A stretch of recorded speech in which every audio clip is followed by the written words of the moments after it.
We're well known in the neighborhood. That's why we like to stay in the neighborhood, because a lot of families depend on us.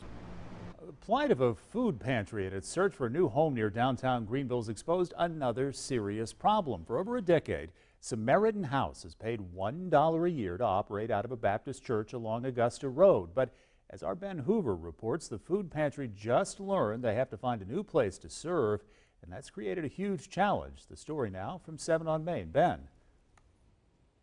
Well, you asked the church pastor and the director of Samaritan House why it's been so tough, and they'll both give you the same answer: gentrification.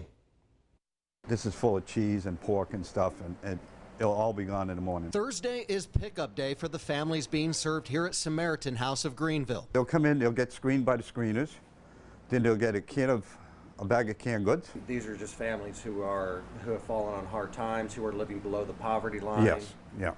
The working poor as well. Absolutely, the working poor. Director Stephen Fior says a lot of these families coming here have been in this area of Augusta Road for generations. Their grandparents taking care of their grandkids now, and they can't make ends meet on a fixed income. Fior says last month they served 480 families. That's roughly 1,500 individuals. You're connected to the families. Yeah. Yeah, oh yeah, it is. You know all the families by name. Those connections happened over time, ever since 2004 when they set up shop on the property of Augusta Heights Baptist Church. And times are changing, especially in this area of town. The church recently sold part of their property, the part Samaritan House sits on. This community is also changing, and so we're trying to stymie some of that change that is less healthy for all of the community residents. Pastor Greg Dover says money generated from the sale will go toward much-needed upgrades.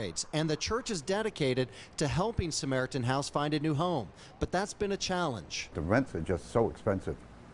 Coming down from Greenville now, down from the city, down to this end, the rents are getting unbelievable. I've been chasing down some leads, but it just seems to be dead ends. Those dead ends, Dover says, can be blamed on gentrification. If you think about a 1,200 square foot home and what that would rent for per month, that has skyrocketed recently, and especially around in our area here. They ask us that every week, where we're going, and we honestly don't know.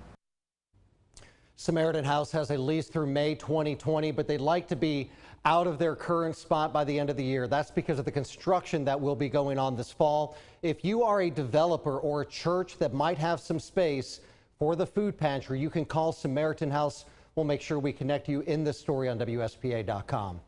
Reporting live at 7 on Main, Ben Hoover, 7 News.